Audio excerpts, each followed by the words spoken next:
नमस्कार. लग्नानंतर होईलच प्रेम या मालिकेमध्ये आता जीवाने पत्र लिहित असतो तो, कारण सुरुवात पत्रानेच झालेली असते त्यांच्या प्रेमाची, तर शेवटसुद्धा तो त्या पत्रानेच करतो. ते पत्र लिहित असतो तो आता म्हणजे चौघींचाही यातने सुटका होईल म्हणून तो पत्र लिहित असतो, कारण त्याला आता काव्याला मोकळं करायचं असतं आणि नंदिनीसोबत संसार करायचा असतो, म्हणून तो हे पत्र लिहितो.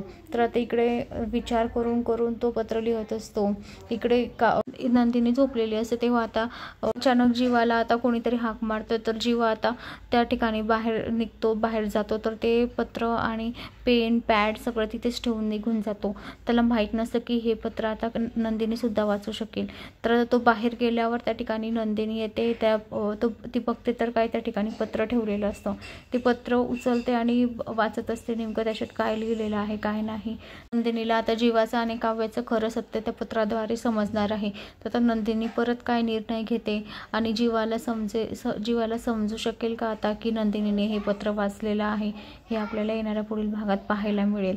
आता हे पत्र नेमकं कोणासाठी आहे, काव्यासाठी की नंदिनीसाठी आहे, पण त्याने त्याच्या पहिल्या प्रेमासाठीच ते पत्र लिहिलेलं होतं, कारण त्याने सुरुवातसुद्धा पत्रानेच केलेली असते आणि एंडसुद्धा तो त्या पत्रानेच करत असतो. तर मंडळी, अशाच मालिकेच्या नवनवीन अपडेटसाठी चॅनलला लाईक आणि सबस्क्राईब करा, शेअर करायला विसरू नका. धन्यवाद.